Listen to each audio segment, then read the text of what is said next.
Well, as you heard there, only one objection was actually upheld. We do, of course, know the names of the candidates of the various parties against whom objections were lodged. So, for example, Malusi Gigaba from the ANC, Gwede Mantashe, the chair of the ANC, currently a minister, David Mahlobo, you'll remember him, he was a Minister of State Security in former President Jacob Zuma's government. Tina Jamet Peterson was a Minister of Energy for a time. So various people from the ANC who had objections lodged against them, they had the highest number of objections. We should remember, of course, they're the governing party, so in a way they also have perhaps the candidates with the highest profiles. Then some of the other parties, the BLF, for example, had 19 objections raised against them. But some of the other parties also, of course, had objections raised against them.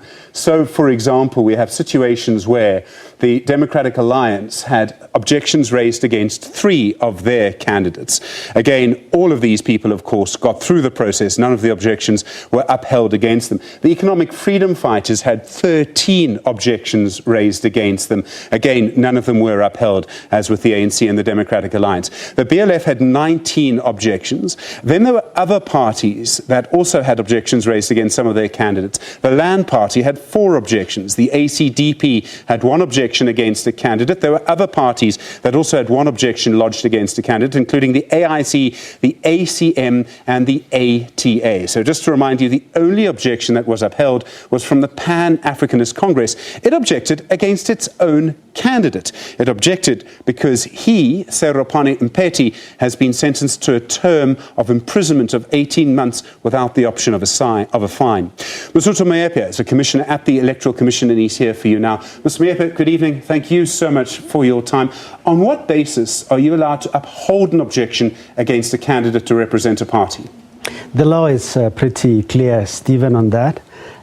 We have set criteria in law, and there are 3 grounds provided in law for us to uphold an objection. One is that the candidate must be a person who is unqualified to stand as a candidate. And unqualified really deals with part of the Constitution, Section 47 of the Constitution or Section 106. It says that the person may be an unrehabilitated insolvent. The person may have been declared by a court in the Republic to be of an unsound mind, or that person must have been convicted of a crime for a period exceeding 12 months in the Republic or outside of the Republic, where that crime would have been, the conviction would have been similar to that in the Republic for a period exceeding 12 months without the option of a fine. That was the narrow criteria within which we had to operate. And I think we need to use this discussion tonight to talk about that. We have certainly had people talk about other criteria that is not in law. And I often say that good electoral law, it's law that is narrow and very prescriptive, so that we remove discretion of persons that otherwise would be playing the game and refereeing their own game. And I think it's important that we educate on that aspect. Whether this law is going to be appealed going forward, that's what we have at the moment, and that's what we apply. So to sum it up, perhaps, the idea is that everyone, you have to actually do something really quite bad to not be elected. I mean, that's the idea, because you want to give everyone a chance. I mean, that's the point of democracy. Would that be right? Well, I think those who wrote the law were foreseeing that. Whether changed circumstances now require that we look into this into the future, that's not the point I make. I think Parliament makes the law and we implement those laws. But I just wanted to make it very clear that from the word go, it's not like, this criteria we used was determined at the point when we started adjudicating these objections. It's criteria that has been in the law. It was known up front that this is what we're going to use, and we want to explain that is indeed what we have used in this instance. So, I mean, a lot of the objections, I mean, many of the names that we saw there, we've had various objections, discussions about those names. I won't ask you to go into the names unless you would like to in public, but we've had various claims, various media reports. Some of them even have had testimony in open court, not open court, but in a commission. Unless something is proven, in a court, you actually can't act. Would that be right? Yes. Stephen, I want to say two things. The first one is, I'm not in the position to comment about any name that you have issued, and for a simple reason that we have, in fact, communicated with the parties and the objectors. And secondly, because that process, it's really a live process in law. And this is where we have really good laws from where I sit, in that decisions that we have taken as the Commission, anyone who is aggrieved by those decisions is free to take them on appeal with the Electoral Court. And they have the opportunity to do so up to close of business on the 11th, at 5 on the 11th. The Electoral Court will sit and review those, and the court has a window period up to the 18th of April, when the court will then say, we have now looked at these things, and this is the final decision on these matters, so that we now know, we have certainty on who the candidates are in this election. There'll be many people who hear you say that, and they'll say, oh gosh, a court application, there's another 18 months. But the Electoral Court actually moves very quickly, if I remember. Very quickly. In fact, that's why I can say to you with certainty that the court will have decided those matters on the 18th. It's clear, it's in the election timetable, and I think it's important. Like I say, these things we say for educational reasons as well, but also to inform people that may be aggrieved. We accept that we are taking decisions that are meant to be taken within the confines of the law, and to the extent that somebody might feel aggrieved. Certainly, it's not personal. It's not anything that we will be looking down upon. It's a thing that must happen in an election, and it's an important part of organizing a credible election. Okay, you have vast experience in our elections. You were the Chief Electoral Officer in 2016, I think 2014 as well, if I remember correctly. Yes. But I don't know if you'll know this off the top of your head. There were 73 objections, I think, objections against 73 candidates. Is that the highest we've ever had? In a way, it's a question that goes directly to the sort of political temperature. Do you see the number of objections rising? Well, we had 53 sets, one of which was late. But in terms of the numbers, certainly it's the highest number I have seen since I've been to the Commission.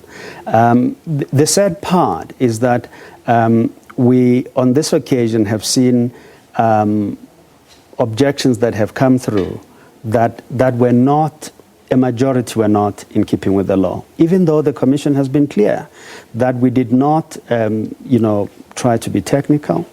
We tried to look at these issues for, what they are worth, and we sought to deal with these matters in a way that is inclusive as opposed to being exclusive.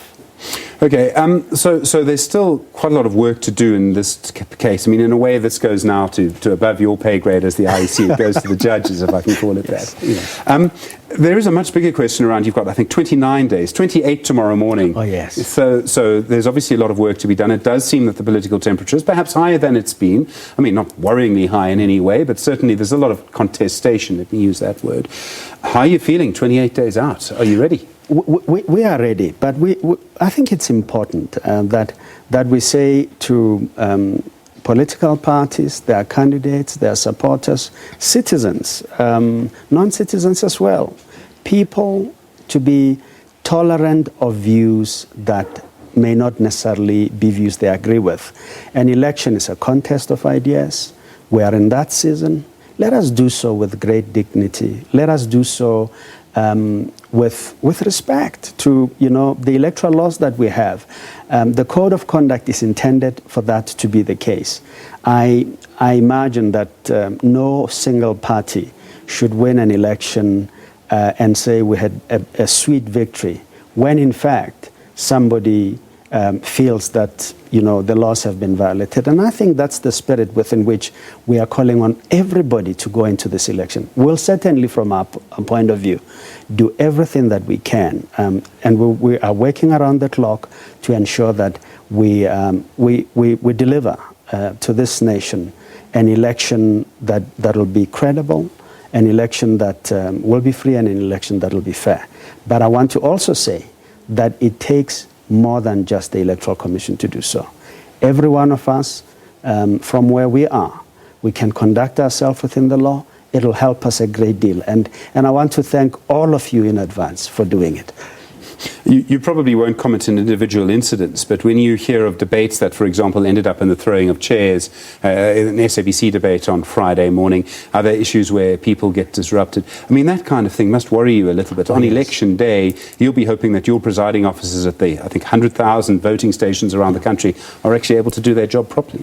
Well, we are hoping, and we speak to political parties on an ongoing basis. We investigate incidents when they are reported. We want to also call upon every citizen to say, let's embrace our civic responsibility. When a violation happens, the law is clear. The Electoral Commission is not the body that adjudicates violations to the Code of Conduct. Those violations must be taken to the Electoral Court. Of course, the law makes it clear that the Chief Electoral Officer may, on behalf of an aggrieved party person, anyone, may take a matter on their behalf to court. But nothing stops anyone from taking a matter to the court. And as we have already said, that court, the processes are easy. The decisions are taken in a short space of time so that there is certainty in the electoral process. And we surely want to see that happen. It's not good for someone who is violated to say, Electoral Commission, I've been violated on the day that we declare results. I think we must do that progressively so that we eliminate these problems even as we go to the election itself. Mosotho Moepya, I hope you get some sleep before May the 8th. I will. Thank you very much indeed. I really do appreciate Thank you, this. Stephen. Mosotho Moepya is, of course, a commissioner at the Electoral Commission.